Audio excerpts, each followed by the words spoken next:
todos e todas. Eu sou Rodolfo Pamplona Filho e você está tendo a honra, o prazer, o privilégio de ver o ABDT Entrevista. O ABDT Entrevista é um programa da Academia Brasileira de Direito do Trabalho que visa mostrar à comunidade jurídica nacional e internacional o pensamento dos grandes nomes que compõem o sodalício. E neste momento eu tenho a honra, o prazer, o privilégio de entrevistar um estimado confrade e amigo, colega, o professor doutor Marco Antônio César Villatore, que foi meu colega lá na PUC de São Paulo. Nós começamos juntos no mestrado, fizemos lá o doutorado também, tornamos coautores de livro e também tivemos finalmente a oportunidade de nos reencontrar na Academia Brasileira de Trabalho, eu pela Bahia, ele pelo Paraná. E hoje, Marco, nós vamos ter a satisfação de ouvir o seu pensamento sobre um tema muito sensível e muito importante, que é o tema do cooperativismo e direito do trabalho. Mas, antes de iniciar, eu quero dizer, meu amigo Marco Villatore, meu amigo Vila, seja bem-vindo ao ABDT Entrevista. Meu querido amigo, irmão Rodolfo Pamplona Filho, é uma grande honra revê-lo, né? Estivemos juntos aí recentemente em um evento em Santa Catarina, em Florianópolis.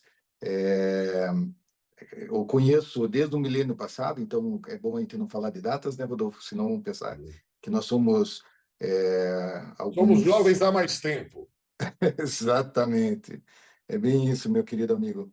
E fico muito feliz desse convite, de participar nesse momento para falar sobre cooperativismo, porque pouca gente conhece, né, a real situação do cooperativismo no Brasil e ainda mais ligado ao direito do trabalho. Então, eu tenho trabalhado bastante aí com a questão de cooperativas, tanto com a Organização Central das Cooperativas do Paraná, quanto também indiretamente com a Organização Brasileira de Cooperativas, e eu vislumbro ali uma situação de desconhecimento, né, da sociedade nesse sentido. E é um fator ali de crescimento, inclusive da sociedade como um todo, nessa fase que nós passamos aí pós-Covid, 19, ainda com um pouco de desemprego e possibilidades em geral. Então, fico muito feliz de estar nesse momento conversando com você e com os demais amigos. Excelente. E é justamente isso que eu quero falar, porque, na verdade, o cooperativismo ele tem tradicionalmente uma grande relação com o direito do trabalho. A gente vê a própria OIT trabalhando essa perspectiva na ideia de uma eliminação, né, do empregador, na ideia de dar poder, empoderamento aos sujeitos trabalhistas juntos para a produção de seus resultados. Eu queria que você falasse um pouco mais sobre isso, querido. Exato. O que é uma cooperativa? Como é que se forma uma cooperativa, né? Primeiro é a ideia da solidariedade, das pessoas se unirem. Quantos eu preciso para criar uma cooperativa? No mínimo 7 pessoas, de acordo com a legislação brasileira, que é uma legislação lá da década de 70, e temos aí o cooperativismo no trabalho com uma legislação um pouco mais nova, de 2012, nesse sentido. Então, como é que eu faço para pensar numa situação, vamos supor, de criação de uma atividade? Fiz, inclusive, na Universidade Federal de Santa Catarina, do qual leciono já há algum tempo, uma ideia, um projeto para essas famílias, essas pessoas que estão vindo de fora, né? Às vezes por calamidade, às vezes por guerras, e que estão chegando no Brasil e sem uma ideia, até porque a formação deles no país deles não vale diretamente no nosso país. Então, fizemos esse projeto, conversamos com a UCESC, a Organização Central das Cooperativas de Santa Catarina, para que tivesse esse aval, né, que tivesse esse respaldo junto a eles, e estamos trabalhando nesse sentido, né? Como é que posso ajudar essas pessoas que vêm de fora? Então, junto à Ordem dos Advogados do Brasil, temos uma comissão que trabalha com isso também. Então, um dos pontos que podem ser feitos, nós temos venezuelanos em todo o Brasil, né? e que muitos deles ainda estão sem uma noção do que fazer, de como trabalhar, ou até com desemprego batendo as portas, né? Então, um caso específico foi um grupo de venezuelanos que quer fazer uma atividade, vender produtos alimentícios relacionados a eles. E eles comentaram comigo que os produtos que vêm ao Brasil são produtos ruins. Então, com isso, se foi atrás da criação desse cooperativismo para produzir aí, em larga escala, produtos alimentícios melhores para serem consumidos aqui no Brasil e para ter uma possibilidade deles próprios consumirem e se lembrarem do produto que eles consumiam lá fora, né? Então, são situações em que uma pessoa sozinha teria uma certa dificuldade. Agora, um grupo se unindo e sem a visão de lucro, porque o cooperativismo não tem lucro. O cooperativismo, ele, ao final do período, ele distribui o que se ganhou, né, sem caracterização desse lucro, é, traz aí uma possibilidade bem interessante para essas pessoas trazerem a sua cultura e também ganharem o seu dinheiro com base nisso. Esse é um tema fascinante. E como é que tem sido visto o cooperativismo pelos tribunais brasileiros? Então, nós tivemos uma modificação da nossa consolidação das leis do trabalho na década de 90, inserindo lá um parágrafo único, hoje são vários parágrafos, o artigo 442, e com isso era a caracterização de que não tinha vínculo de emprego cooperado, né? Até porque não tem, ele é um sócio do negócio. E, claro, como toda modificação, toda inserção de nova legislação, acaba gerando um pouco de fraude, né? Assim como nós temos maus empregados, nós temos maus empregadores, mas nem todos são assim, e graças a Deus são poucos que fazem dessa forma. Então, naquela situação, alguns empregadores criaram cooperativas fraudulentas e inseriram seus empregados diretamente nas cooperativas, criando ali um mal-estar, não só da Justiça do Trabalho, mas também junto ao Ministério Público do Trabalho, o Ministério do Trabalho e Emprego. E, infelizmente, Rodolfo, o que eu tenho visto é que ainda a magistratura ela tem uma concepção antiga daquela fraude que existia no passado. Mas nós estamos falando hoje, e eu fui dar uma olhada na estatística de metade do ano, agora de 2024, nós temos 4.500 cooperativas no Brasil. E há quanto tempo se passou, né? Nós estamos falando década de 90.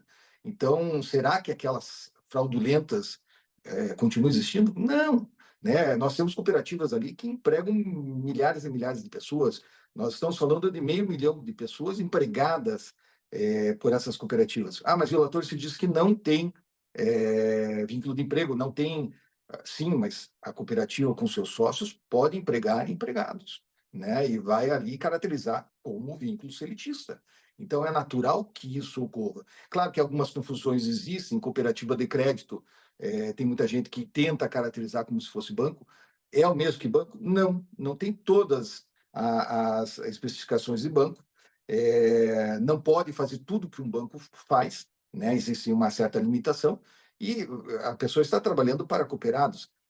Se eu entro num Sicredi, se eu entro no Siscop, se eu entro em qualquer cooperativa de crédito, não é para toda a sociedade. Para você entrar numa cooperativa de crédito, você tem que ser sócio. Você vai pagar mês a mês um valor, né? Você faz parte da própria cooperativa. Então, é diferente de um banco que tem um dono, que tem uma visão de lucro direto. Não é. Ali nós estamos fazendo de uma forma, e eu falo nós, porque eu sou cooperado também, né, de cooperativa de crédito, nós estamos ali fomentando melhores condições para nós próprios, né, de aplicações, de compras de bens. Então, temos que tirar essa caracterização e para as cooperativas que são cooperativas ruins, aplicar a lei como ela deve ser aplicada. Perfeito, perfeito. E a título de arremate, quais a sua visão realmente das perspectivas para um fomento do cooperativismo no Brasil, do cooperativismo nas relações de trabalho? A flexibilização ela é necessária. Nós vimos e estamos vendo a mudança da nossa sociedade. Muito se discute sobre Será que amanhã teremos as regras da CLT como está hoje, né? Será que nós teremos um novo tipo de trabalho? Esse cooperativismo, na verdade, ele traz um alento às pessoas. Por quê? Porque você pode criar o seu próprio negócio. Você pode fazer uma união e disso resultar numa melhoria para a sociedade, um aspecto total, né? É uma flexibilização? É uma flexibilização. Mas nós temos ali a decisão do Supremo com relação à terceirização, podendo ser em cima da terceirização da atividade fim, né? Que foi julgado há bastante tempo atrás, 2018, com base na reforma tanto da CLT, quanto numa lei anterior à reforma da CLT, trazendo ali novos aspectos para a lei do trabalho temporário, inserindo na lei 6.019/74. Então, dá para se trabalhar? Dá. O problema é que é falta de conhecimento da sociedade, né?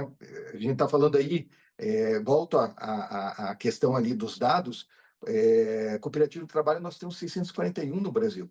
É pouco, Rodolfo, né? Se for pensar no tamanho do Brasil, 641 cooperativas existentes de trabalho no Brasil em 2024, muito pouco. E a legislação de 2012, a legislação básica de 1971. Então, é algo por isso que quando você me perguntou no evento lá em Florianópolis, Relator, o que você quer falar? Eu disse, eu acho que vamos falar de cooperativismo, até para divulgar mais, né, para que as pessoas vão ler essa realidade, vão ler a legislação, e se tiverem qualquer dúvida, venham procurar você, venham procurar mim, né, para trocar ideias, e daí a gente pode aproximá-los das organizações centrais de cooperativas em cada um dos estados, ou até a do Brasil, lá em Brasília, para trazer aí uma oportunidade para essa pessoa, para essas pessoas relacionadas. Perfeito, meu querido. Foi um prazer enorme ouvi-lo aqui e quero dizer a todos e todas que o ABDT Entrevista é um canal, é um meio de comunicação disponibilizado no nosso canal do YouTube para que todos e todas tenham acesso ao pensamento dos grandes membros da nossa Academia Brasileira de Trabalho. E aproveite a oportunidade para ver todos os vídeos anteriores e também para conhecer o ABDT Memória Viva, em que nós temos literalmente cada um dos nossos confrades e confreiras falando sobre a sua vida, sobre o seu espaço nesse mundo maravilhoso que vivemos. Até a próxima.